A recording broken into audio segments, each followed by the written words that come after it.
Historically, the business case for automation has been built around improved productivity, do more with less, do more with the same, drive more innovation from the same. But specifically around the evolution of automation and the impact on jobs and workforces. I mean, every technological shift and change has actually, I think if you look back through time and you look at the stats, has created more jobs, not less. It has actually created roles that are more valuable to the organizations or to society. That was John Kelleher at UiPath. He's going to be joining me on the podcast today in a discussion about how businesses are unlocking the true potential of AI with automation. Yes, the value of AI-powered automation is hitting all our headlines, but AI might be the brain, but automation is the body that carries it forward. And the productivity boost unlocked by AI in the workplace is something I want to explore today, and how this may well be feared. But with every new technology, there has been fears about workplace changes, from the printing press to the arrival of computers replacing typewriters to the smartphone arrival. And yes, it's been 16 years since the iPhone arrived. But I also want to talk about how the next generation of workers will not accept a non-AI workplace. It'll quickly become the norm. And what kind of impact will that have on manufacturing, healthcare, and every industry you can possibly imagine? But I don't want to reveal any spoilers, so buckle up and hold on tight as I beam your ears all the way to London, where today's guest is waiting to talk about all this and much more. So a massive warm welcome to the show. Can you tell everyone listening a little about who you are and what you do? Yeah, absolutely, Neil. So my name is John Kelleher. I am head of the UK and Ireland business here at UiPath. It's a role I've been doing for the last 16 months. Prior to that, I spent 12 years at Salesforce in a similar kind of go-to-market role. And prior to that, 10 years at Siemens. So been in the enterprise software space for a good 20 odd years now, which is scary when you look back. I don't know if it feels like 20 years, but no, I feel exactly the same. I think we've all been on somewhat of a journey. I think if we go back just a few years, automation was almost like a swear word, and AI was something in the distant future. And of course, this year, the symbiosis of AI and automation has almost just blindsided business leaders, the speed in which it's been adopted, and especially with Gen AI, which is the big buzzword of the year, of course. So can you elaborate on UiPath's latest offerings in Gen AI and specialized AI that just exemplify this symbiotic relationship and the change, the pace of change that we've been on this year? It's right, Neil. And I guess to explain where we are today, it's probably important to appreciate the history of UiPath in a way, because although AI has been thrust to the forefront today, it's something that UiPath have been working with for many years. You know, we founded the company back in 2005 in Bucharest. At that point, it was around kind of fairly basic task automation. So, we've had a long history of working with AI, and really AI is at the center of automation, and these two things complement each other extremely well. And as you say, Neil, today we talk about specialized AI. This is the stuff we've built and is built for trained large language models for a specific business purpose and business outcome. And the interaction between that and generative AI is a really interesting, which I'm sure we'll unpack in a bit more detail. But it's an incredibly exciting time to be in automation, given the advancements of AI, for sure. It really is. And of course, though, with every technological shift, there's that inherent fear of job replacement. And we are the same age. So we've seen computers replacing typewriters and the internet and computers in offices everywhere, and the fear that it was going to replace jobs. And it's actually been 16 years since the iPhone arrived, followed by the App Store. We have seen a lot of jobs go in that time, but equally, 15 years ago, there were no community managers, social media managers, and data scientists, for example, so many different job roles. So I'm curious, though, things do move in cycles, but how do you view the balance between those productivity gains promised by AI and also that societal apprehensions about it, ensuring everyone comes along for the ride, and maybe draw a few parallels with historic instances such as the advent of the printing press, for example? Because we've been here before, haven't we?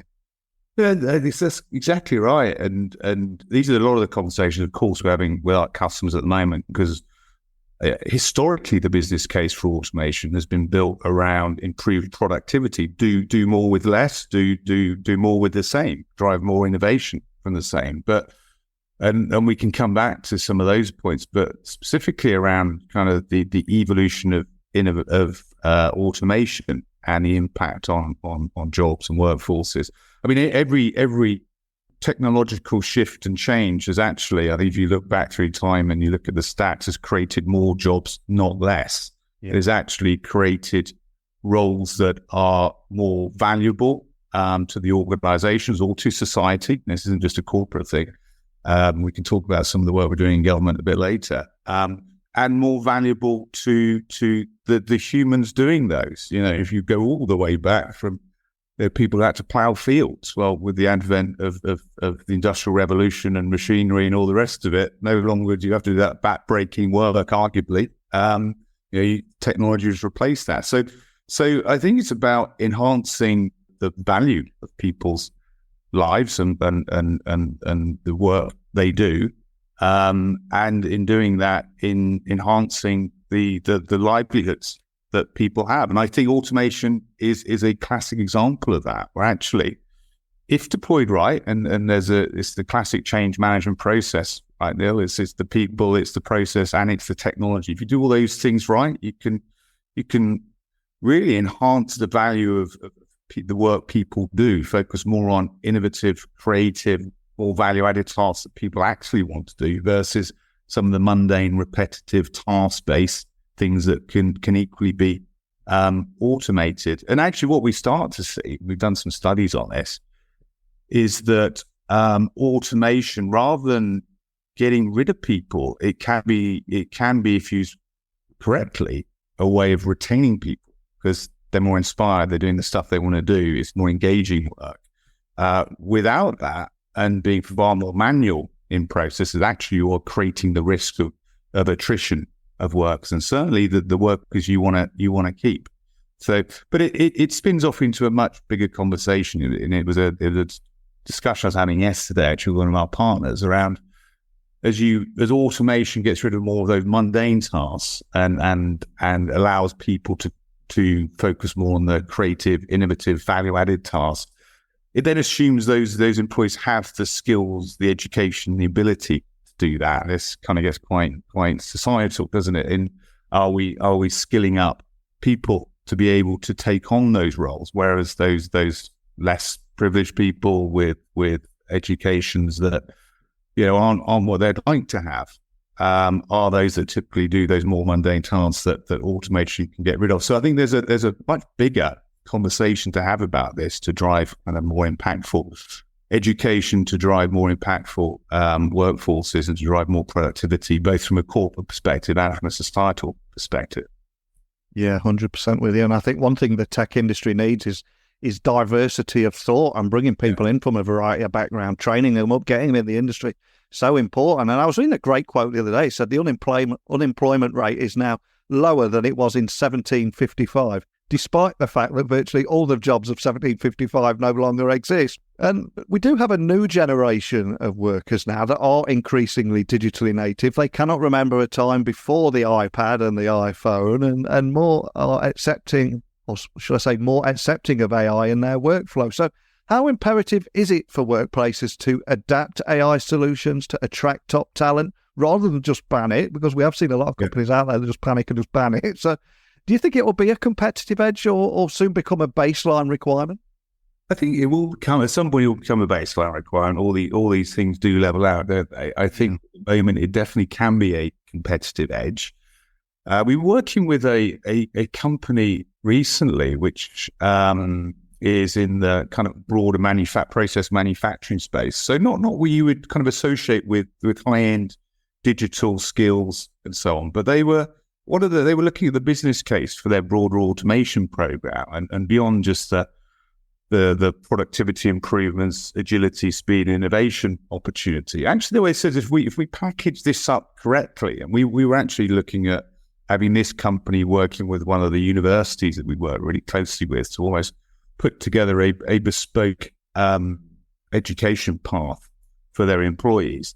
They said actually they could start to package up this whole automation digital program as something that would be an incentive to attract different types of candidates into their workforce versus the candidates, because they struggle to attract the top talent compared to, let's say, a tech company like an Apple or a UiPath or a Google, pick your tech company, versus going into a classic process manufacturing company. But if they can start to show that they're really embracing this technology and applying it into all of their processes, and that's the beauty of something like automation. It's relevant across every line of business.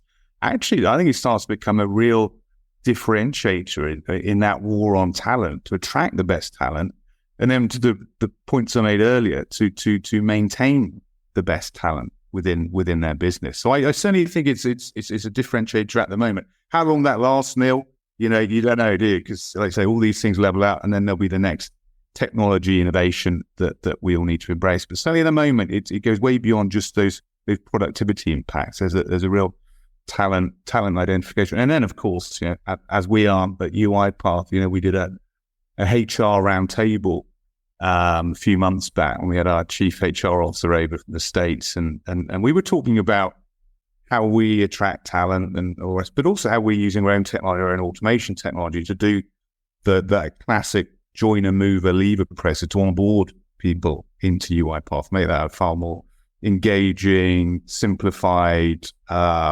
enhanced experience by using this technology. So there's many aspects to that from a talent perspective. And I think if we look under the hood of any enterprise, regardless of their size, the lifeblood of every organisation is versatile applications. And when I was looking at UiPath, your research spans sectors across manufacturing, healthcare, financial services, and that list goes on. So can you tell me a bit more about how AI automation is manifesting differently across these very different sectors, and why maybe a one-size-fits-all approach in terms of regulation, etc., might actually not be quite effective? Yeah, it's a topical issue. Yeah. As I think about it, so I'm responsible for overall go-to-market for UiPath, and as we've gone from that company that's happily grown to $1 billion, largely through what we term robotic process automation, RPA, and we're known as the leaders of that, to now a company that provides a complete end-to-end automation platform with AI kind of woven throughout the whole bit. That's a very different kind of engagement model. So as I look at my organization and how we engage with our customers in the most effective way, we're looking at how we verticalize by industry. Because to your point, it's not like we will say, it's purely manufacturing or it's purely financial services. It's relevant across every industry. So we've done a lot of work to identify what are the industries that are more predisposed to drive these automation strategies.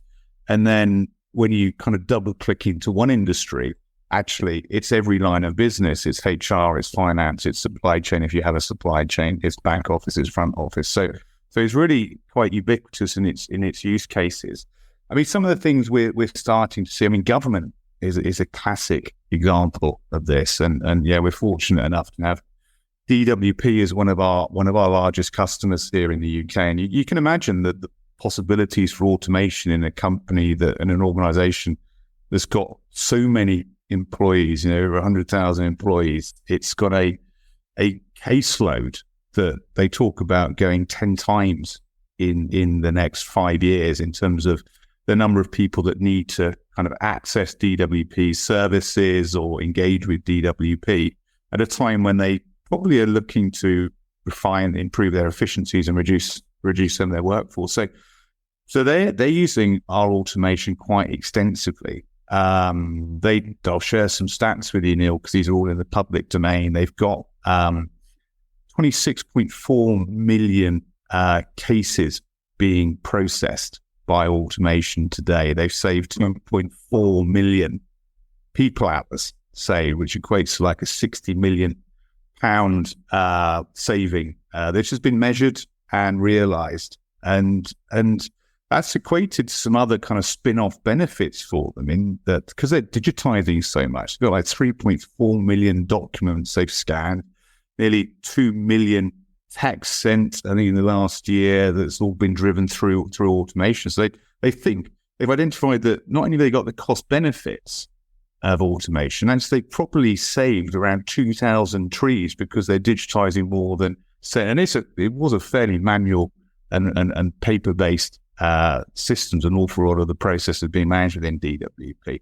And I'll give you one example. So in terms of they've got the business benefits, things I was mentioned, but the societal impact has been phenomenal. So during pandemic, a big issue for some of the citizens that DWP work with and who come from the less privileged backgrounds are the fact that if, for example, a family on benefits, their fridge breaks down, well, they don't have the ability or the wherewithal or the finances to go and just quickly go to the stores every day and buy stuff. They need to bulk buy and so on. So it was taking them about 6 weeks to raise a case with DWP, for DWP to back this off to some sort of finance provider to get the loans authorized and sent out and the cash out to these individuals so they could go and buy fridge or replace fridge with any other kind of item.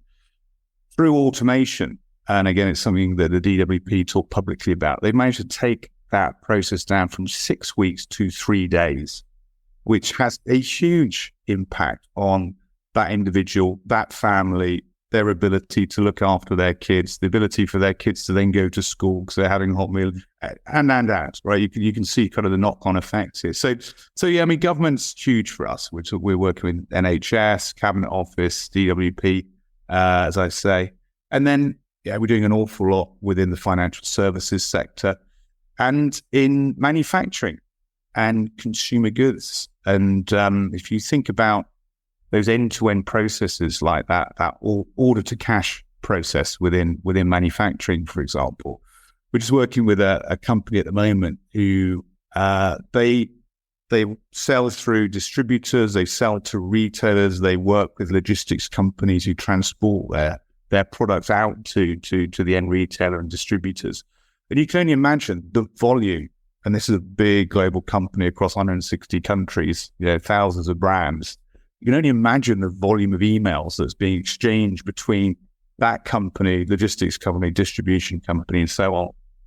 So they're using we'll call our communications mining technology to analyze that email thread to identify and pull out the data. Is it an order change? Is there an order number in there? To identify implied intent, i.e. do they want to change orders, for example? Do they want to change a logistics destination? And it also picks up on sentiment. Is the customer frustrated? Are they happy? So putting all of this information in an automated way to then drive outcome, which might be, what we need to change our processes to improve customer experience. It may be that we need to get rid of some of our processes. It may be that actually there's a lot of these processes through our logistics, our distribution, can actually be automated. So then it kind of clicks into our core automation capability. So there's just a myriad of industry use cases, because as you said in the question there, it's relevant to every industry. It's actually relevant to every line of business in every industry. So it's an exciting place to be. And it's a little bit challenging when you're trying to focus on which customers, which industries, which line of business do we really kind of focus our efforts in, because we don't have exhaustive resources ourselves. So hopefully that helps kind of paint a picture of where this tech's starting to bring some value. Yeah, it really does. I'm not sure how much you're going to be able to share on this, but I'm curious, is there anything you can expand on the strategic reasoning behind UiPath's dual focus on both generative AI and specialist AI? And maybe to bring it to life, just highlight how these two categories complement each other in solving distinct business challenges and solving real problems, offering business value, etc. Because it's so much more than just the latest shiny technology or shiny distraction. No, that's quite right. So yes, I mean, I don't know if we've termed the phrase specialist AI. I think it's something that sits quite naturally with us and how we've worked with AI. As I mentioned at the start, since kind of 2015 and beyond, before that, when we were starting to build this into our computer vision technology. So for us, specialized AI is building AI models, large language models, with a specific business purpose in mind. They're trained to solve a business purpose. So our document understanding capabilities, our intelligent document processing capabilities, has built in, I think it's something like 60 different large language models to interpret and understand all myriad of different document types: invoice, PO, specification document, claims process, etc., etc. So that would be an example of a specialized AI model that we've built into our platform. Generative AI, of course, as everyone will know, it's large language models being applied to data on the internet. I mean, it's pretty exhaustive in terms of its scale. But what we're starting to see is that our classic automation capabilities, attended, unattended, citizen-developed automations, actually enable us to take AI out of the data science labs and really bring it into the heart of the business process. So we can start to drive real and meaningful business outcomes from AI. And in doing so, and particularly around generative AI, when, as I say, it's quite an open thing. It's data out there in the internet. So you've got to put these safety guardrails in place, depending on which industry you're in and the compliance you're working within. And our automation capabilities can do that. So we can see automation, specialized AI, and generative AI really starting to complement each other. So it's bringing in a new level of business benefit to classic automation. Automation we see as bringing real business measurable impact to AI. And for generative AI, we see automation and specialized AI almost putting those safety guardrails in place so we can get the benefits from generative AI, but do so in a safe and a compliant way. And to just use one kind of quite a simple example, really. I mean, if you think about a customer contact center, whereby an agent may a customer would phone up an agent and start to explain whether there's a customer defect or whether there's a product issue or whatever. So in that scenario, what UiPath can do with our classic automation is go and capture that recording. And we can start to route that around parts of the business to get feedback on that. But then we can use things like OpenAI Whisper to transpose that voice recording into a set of text. The UiPath technology, using our document understanding capabilities, can then kind of review that text, take out any PII information, redact all of that, and then further share that through our classic automation, driving workflow, driving action through the rest of the business. We can then take that information and then through automation start to update CRM systems, other claim systems, let's say, based on the information that started in that phone call, then got turned into digital information through the document understanding and through that transcribing through OpenAI to then update the CRM system and then drive a call to action. Maybe this is an email back to that original customer. Maybe it's an email out to the workforce. And again, this is where we can go out to OpenAI, generative AI, to help construct that response and bring in kind of examples from the OpenAI data sources, along with some of our specialized AI, things like our communications mining capability. So you've kind of gotten into quite a simple process there. Customer phones up with an issue. All of a sudden, you can take a huge amount of legwork out. You can improve the specificity of the response. You can improve the speed at which you update all of those systems that augment that process. You can improve the response back to the customer by combining automation, specialized AI, and generative AI. And you can pick your process, and those three things come together quite naturally as to drive improvement in all of those. And before you came on the podcast today, one of the new features I was also reading about was Clipboard AI aimed at finance teams. So What kind of challenges does that solve in the financial sector, just in case we have anyone listening from that area? And what opportunities does that help unlock too? Yes, Clipboard AI, I mean, it's kind of, it's implied in the title. It's that kind of cut and paste capabilities that we're all very, very used to. But it's doing that in a really sophisticated way. So taking large volumes of data in, let's say, a PDF form, and literally being able to take almost like taking a photo of that PDF and then pasting that. So the intelligence in Clipboard AI and the machine learning, the large language models in the background that are spinning around, and then taking that information, that kind of dumb data, if you like, in that PDF, and then segmenting it into individual data entities that they can then kind of kick off individual workflows or automations or drive system updates or whatever that action is. So that's the kind of the generic benefit of Clipboard AI. The example most people use to really kind of bring it to life is a classic one when you've got to input your passport data, which becomes quite tiresome. Passport number, name, where it sits, where was your passport?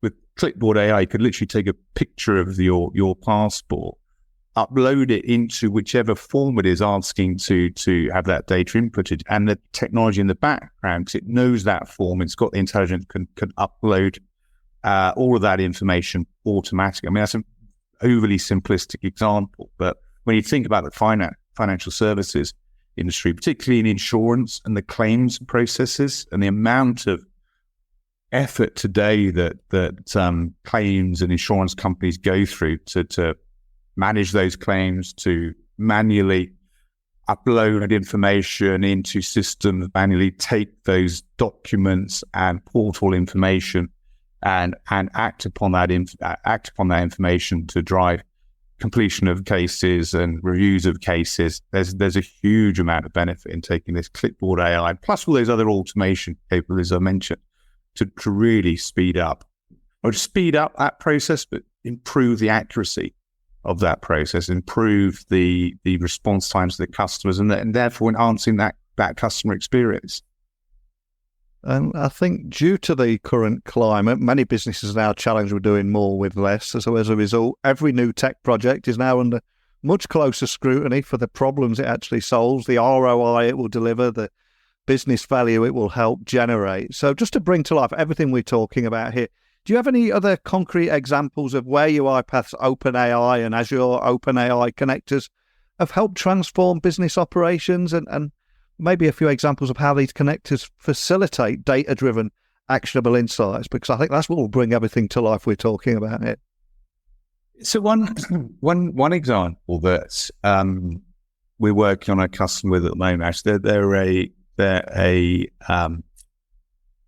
travel and transportation company, and it's fascinating when you get into these companies and there's all these issues that who knew there was an issue. And so one of their biggest issues is the fact that the hotels they work with are constantly changing their availability. So they might be, I don't know, five rooms have been taken out of availability because they're renovating or something. So they've constantly got these different hotel chains updating them all the time, every day on room availability. And this comes in a myriad of different attachments. Either it's a spreadsheet or it might be in a PDF, or someone might have kind of created their own version of a calendar showing that on these days are available, these days are not. So these travel companies have quite a large team kind of having to constantly review these emails, review the attachments, and then update that information out to their customers to update them on availability. So here we're bringing together our open AI capabilities, our own specialized AI capabilities to understand, to automatically read those emails so humans don't have to. As I mentioned earlier, take out the data elements, the days that the hotel room's not available, take out the implied intent, it will be available on a certain date, take out some of the sentiment, start to package all that information up into a clear communication back out to their customers. And here's where you see OpenAI playing its role. So the automation, the bots can start to compose that response, but then go out to OpenAI to pull in further information to generate a more enhanced response to the customer. And here's where you also have, we haven't touched on it yet, Neil, but the importance of having human in the loop on this, because on some of this stuff, you don't want to fully automate that end-to-end process. You actually want someone to go in, review that response before it goes out to the customers to make sure that the information that OpenAI has put in there, the information that our specialized AI pulled from different systems or pulled from that original email is accurate and is representing the situation correctly, and then it's approved, and then the automations can then do the rest to send out that communication out to the end customer, the end company. So hopefully that's one example where you see OpenAI through OpenAI connectors, specialized AI, plus our core automations, really delivering end-to-end process transformation. And that's like I said, as a live example that we've been working with just in the last couple of weeks, actually, with one of our customers. And I think there's also a huge pressure now for rapid deployment and time to value. And of course, that means speeding up model training processes. So to finish today, can you just tell me a little bit more about the importance of agility in deploying AI solutions and how these new features accelerate that time to value metric? Because again, huge topic right now. Yeah, it is. And that whole agility piece, I think, as I think I mentioned pandemic earlier, but that was certainly a time when that kind of, it really, everyone talked about volatile, uncertain, complex and ambiguous macro impacts on organizations and the need to then have more agility and speed in how they respond to those sort of things. And the pandemic was a classic example, and hugely unfortunate example, a classic example where companies overnight had to learn to drive agility. And we see not just AI, but the AI plus automation as really delivering huge levels of agility. And it goes back to the heritage of our organization. We're not a company that has built an application. We haven't built a CRM. We haven't built an ERP. We haven't built an employee productivity suite of capabilities. We've always been kind of agnostic and abstracted from those core systems. And so when we think about speed and agility, we think about building that speed and agility outside of those core systems and almost like this process orchestration, this agility layer. I don't know, Neil, if you remember, it was Gartner pace layering, probably 10 or 15 years ago, that talked about systems of record, systems of innovation and agility. I think with AI and automation, we can truly deliver on the promise of those systems of agility now. There are things that you don't want to hardwire into your core CRM, your core ERP. There are things that will constantly be in flux, constantly be changing. Maybe it's processes associated with supply chain, how you deal with your customers. And what we're working with customers now is how you build that abstracted layer in an automation and process orchestration layer that's for sure pulls that information from those core systems, has a single source of information, but it has that agility layer built into it. And this is why we're exploring at the moment how we build this kind of AI center of excellence here in London, because one of the amazing things about UiPath, not only we've got some great AI tech, we've got some incredible people, and they're actually here in London. You don't have to go on a plane and go to Silicon Valley to get that expertise.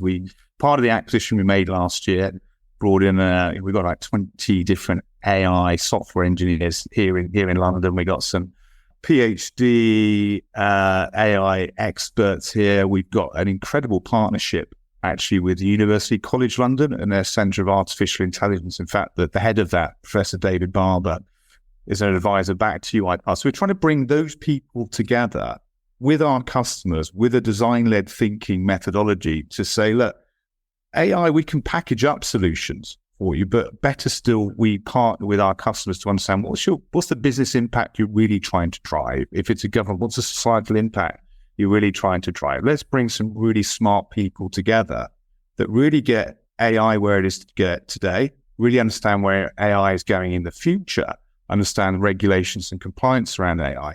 And let's start to solution together proper AI architecture, proper AI strategies some of which for sure will be in the UiPath platform, some of which won't be.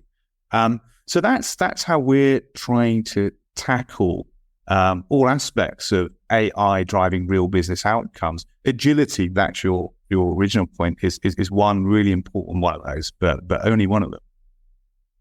Well, I cannot thank you enough for coming on here and sharing your insights today. So much gold in your answers. I think it'll be incredibly valuable to people listening, and so many of your words will resonate with everyone. But before I let you go, I always like to have a bit of fun with my guests. I'm going to ask you to leave everyone listening with one final gift, and that is a book that maybe you've read that means something to you or you would like to pass on to everyone listening, and I'll add it to our Amazon wish list. But all I'm going to ask is, what book would you like to leave everyone with and why? Yeah, so unfortunately, it's not a business book. I don't read many business books, and I try to take myself out of work while I have a read before I go to sleep. But one book that's always stayed with me. I'm a massive rugby fan. Yeah, it's topical with the Rugby World Cup on at the moment, and I read many years ago. It was a book called Rainbow Warrior by the captain of the South African rugby team, Francois Pienaar, who captained that team to victory. I think it's 1995. It was in South Africa. And this book was not only because it's about rugby, so naturally I thoroughly enjoyed it, but it was a really interesting political time in South Africa. It was kind of 5 years after Mandela had been released. It was through the lens of rugby, which had always been perceived as coming from a white, wealthy, private school kind of background in South Africa, but I think that's the same. Well, it has historically been the same in many countries. But how rugby was starting to change that, and how it was starting to bring many different societies together in South Africa. And one, not the only for sure, but just one of the ways of breaking down that kind of post-apartheid era. And when South Africa won that World Cup in 95, and those iconic images of Mandela presenting Pienaar with the World Cup, Mandela wearing his Springboks jersey, people will talk about how that day they had all colours, all societies just celebrating as one in South Africa. And that whole journey, that whole story is brought to life quite brilliantly through that book, Rainbow Warrior, by a person who I think is just an incredible leader. In that case, a sporting leader. I'm sure Francois Pienaar could have been a political leader, could have been a business leader. I think if you're a leader, you're a leader. And I think he's a great example of that. So great read. Whether you like rugby or not, it's a great read. That's a powerful moment to end on. But before I do let you go, I'll get that added to the Amazon wish list. And for anyone listening, wanting to dig a little bit deeper on anything we talked about today, because we did cover a lot of information, where would you like to point everyone listening? And if they've got any questions, how to contact you or your team, etc., where would you like to point everyone? Yeah, so I mean, our website, UiPath.com, has a huge amount of information in there. LinkedIn, if you go to UiPath on LinkedIn, all of the information around our latest releases. We've got some incredible customers. That DWP customer story I mentioned, there's a wonderful woman there, the Deputy General of their digital business, Tracy Leck, who's got an incredible story about her automation journey. That's all in LinkedIn. All our latest events there. Or if you'd like to contact me directly, I can open up our network within UiPath and outside. We've got some incredible partners and customers. So that's John.Kelleher, Kelleher, at UiPath.com. I'd be happy to get any questions or feedback or insight from anybody who's listened to this. Well, again, huge thank you for joining me today. I think we covered a lot, from unlocking the true potential of AI and automation, talking about the expanded generative AI and specialized AI offerings coming out of UiPath. But I think the real gold for me was in those real-world examples of how these new capabilities enable organizations to, yes, unleash AI-powered automation, but targeted to business challenges. And again, just huge thank you for taking the time to sit down with me today. Thank you, Neil. Nice to talk to you. Again, huge thank you to John for joining us in this enlightening episode of the Tech Talks Daily podcast. And to everyone listening, today we've ventured deep into the nexus of AI and automation, uncovered how these twin technologies are driving unprecedented efficiencies in the modern workplace. And what I've learned here is that while AI can be seen as the intellectual core, it's automation that actualizes its potential, essentially serving as a body to AI's brain. It's a symbiotic relationship where each amplifies the capabilities of the other, translating into tangible business value. But with any transformative technologies, there are complexities, and it's people that will bring all this to life. But there are a lot of responsibilities about ensuring everybody comes along for the ride, getting people from a variety of backgrounds into the industry, increasing diversity of thought to solve real-world problems. But hey, you've heard from me today, you've heard from today's guest. I'd love to hear more about your thoughts about AI integration, a new generation of workers emerging who won't just welcome AI, they will expect it. For them, a non-AI workplace will quickly become archaic, signalling the urgency for business to adapt or risk being irrelevant. So as always, email me, techblogwriter@outlook.com, Twitter, LinkedIn, Instagram, just at Neil C. Hughes.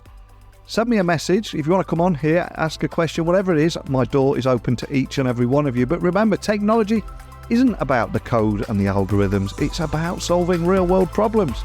So thank you for listening, and until next time, don't be a stranger.